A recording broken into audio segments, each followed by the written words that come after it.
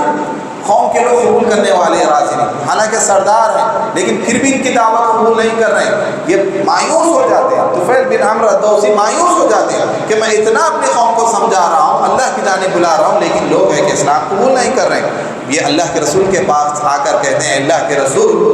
آپ میری قوم کے لیے بد دعا کر دیجیے، کیونکہ میں نے اتنا سمجھا رہا ہوں لیکن وہ سمجھ نہیں رہے، میری دعوت قبول ہی نہیں کر رہے، اسلام میں نہیں آ رہے ہیں، آپ ان کے لیے بد دعا کیجیے. اللہ کے رسول ہاتھ اٹھاتے ہیں.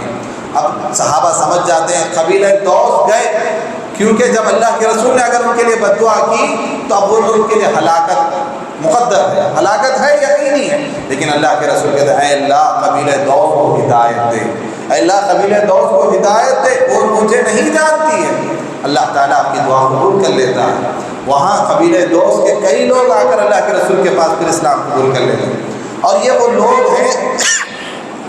آپ کو سن کر حیرت ہوگی، قبیلہ دوس کے جو لوگ اسلام قبول کرتے ہیں ان میں سے ایک وہ صحابی ہیں جو محدث ہیں، امیر المومنین فی الحدیث عبد الرحمن بن صخر الدوسی، ابو ہریرہ رضی اللہ تعالیٰ عنہ، جن کی کنیت ابو ہریرہ ہے. یہ صحابی قبیلہ دوس کے اللہ کے رسول کے پاس آ کر اسلام قبول کرتے ہیں. اور یہ وہ صحابی ہیں حضرت ابو ہریرہ جنہوں نے اللہ کے رسول کی کئی حدیثوں کو امت کے سامنے پیش کیا. تمام صحابہ میں یہ ایک واحد ایسے صحابی ہیں جن سے کئی حدیثیں مروی ہیں. جتنا انہوں نے امت کو احادیث کا ذخیرہ دیا ہے کسی اور صحابی نے وہ نہیں دیا. 5000 سے زائد حدیثیں حضرت ابو ہریرہ رضی اللہ تعالیٰ عنہ سے مروی، کسی اور صحابی سے اتنی روایتیں منقول نہیں ہیں جتنا حضرت ابو ہریرہ نے دی. یہ قبیلہ دوس کے رہنے والے تھے جن کے تعلق سے اللہ کے رسول نے دعا کی، جہاں پر طفیل بن عمرو الدوسی گئے تھے، داعی بن کر گئے تھے، اور آ کر اللہ کے رسول سے کہنے لگے اللہ کے رسول کے لیے بد دعا کیجیے، کوئی لوگ اسلام قبول نہیں کرے. لیکن اللہ کے رسول امت کے لیے بڑے شفیق تھے، بڑے نرم تھے. اللہ تعالیٰ خود اللہ کے رسول کے تعلق سے فرماتا ہے کہ لعلک باخع نفسک کہ اللہ تعالیٰ فرماتا ہے اے نبی ایسا معلوم ہوتا ہے کہ لوگ اگر اسلام قبول نہیں کریں گے تو آپ اپنی جان کو بھی ہلاک کر لیں گے. اتنا آپ کے اندر یہ جذبہ ہے دعوت و تبلیغ کا. لیکن اللہ کے رسول صلی اللہ علیہ وسلم کی ذات کو بھی دشمنان اسلام نے آپ کی ذات کو بھی ستایا.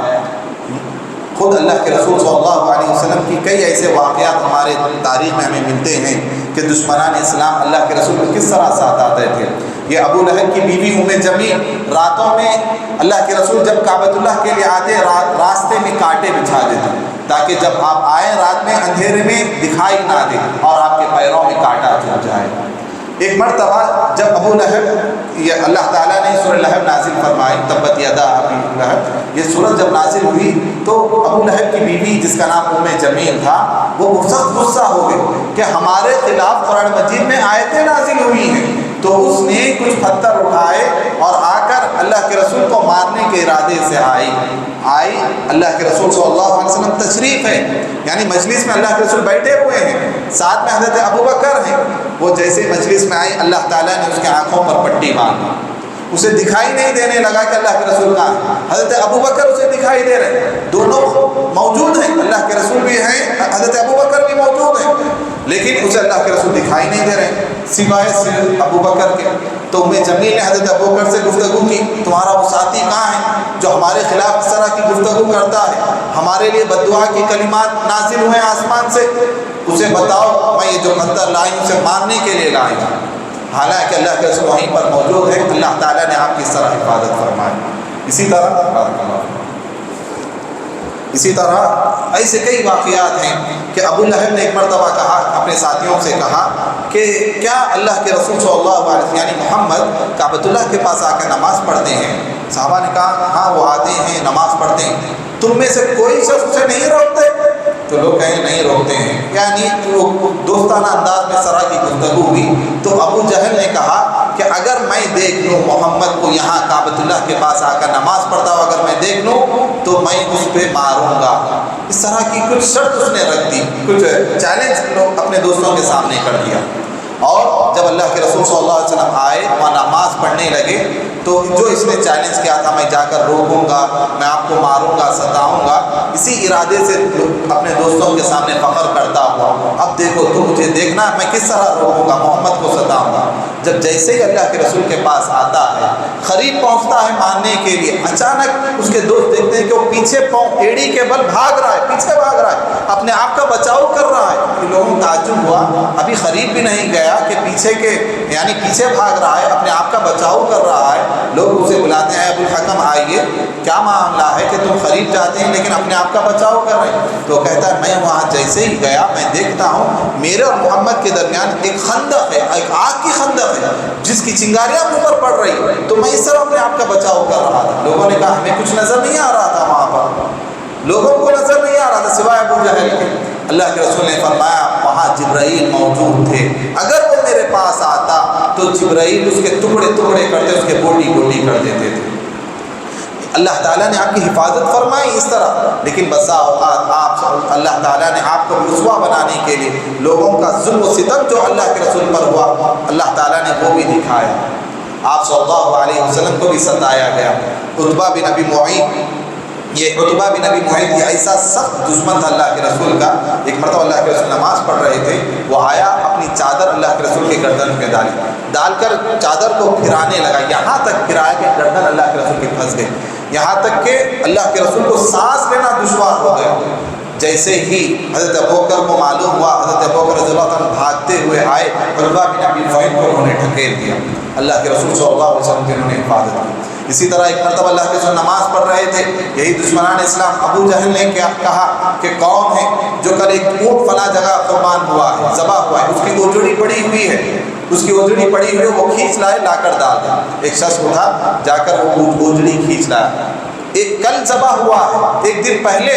اونٹ کی جو قربانی ہوئی اس کی پوجڑی پڑی ہوئی تھی وہ لائی گئی، اللہ کے رسول جیسے ہی سجدے میں گئے آپ کے اوپر ڈال دیا گیا۔ کتنا کیسا وہ منظر ہوگا، اللہ کے رسول صلی اللہ علیہ وسلم کے لیے سجدے سے اٹھنا مشکل ہو رہا، آپ سجدے میں گئے، اتنی وزن اوجڑی اللہ کے رسول پر ڈال دی گئی کہ اب سجدے سے اٹھنا نہیں ہو رہا تھا۔ تو آپ کی بیٹی کو معلوم، حضرت فاطمہ رضی اللہ تعالیٰ عنہ کو معلوم ہوتا، وہ دوڑتے ہوئے آتی، ابھی چھوٹی ہوتی ہیں، لوگوں کو شرم دلاتی ہیں، عار دلاتی ہیں، اتقتلون رجلا ان یقول ربی اللہ۔ حضرت ابوبکر کہتے ہیں کیا تم ایسے آدمی کو قتل کرنا چاہتے ہو جو یہ کہتا ہے کہ لوگوں سنو اللہ ایک ہے، اسی کی عبادت کرو، یعنی اچھائی کا حکم دے رہا ہے، تم ایسے شخص کو قتل کرنا چاہتے ہو۔ تو یہ ان تمام واقعات میں ہمارے لیے ایک نصیحت یہ ہے، اللہ تعالیٰ نے ہمیں اسلام کی دولت سے نوازا،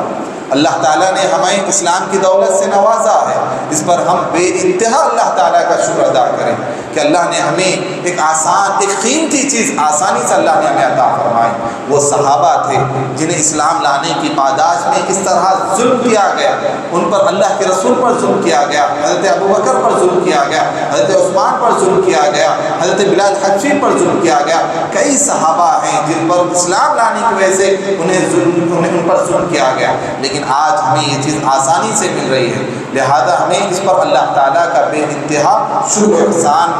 ادا کرنا چاہیے۔ میں انہی باتوں پر اپنی بات کو ختم کروں گا، اللہ تعالیٰ سے دعا کرتے ہیں اللہ تعالیٰ مجھ کو اور آپ کو، ہم تمام کو اسلام کی اللہ نے جو ہمیں نعمت سے نوازا ہے اس پر اللہ تعالیٰ کا شکر ادا کرنے والا بندہ ہمیں بنائے، اور اسلام کے جو تقاضے ہیں ایمان لانے کی وجہ سے جو ہم پر تقاضے عائد ہوتے ہیں، اللہ تعالیٰ ہم تمام کو ان تقاضوں کو پورا کرنے والا بنائے۔ اللہ تعالیٰ ہمیں اللہ کے رسول صلی اللہ علیہ وسلم کی سیرت کو اپنی زندگیوں میں نافذ کرنے والا بنائے، آپ صلی اللہ علیہ وسلم سے سچی محبت کرنے والا ہمیں بنائے۔ اللہ تعالیٰ ہمیں قیامت کے دن آپ صلی اللہ علیہ وسلم کی سفارش ہمیں نصیب فرمائے، آمین یا رب العالمین۔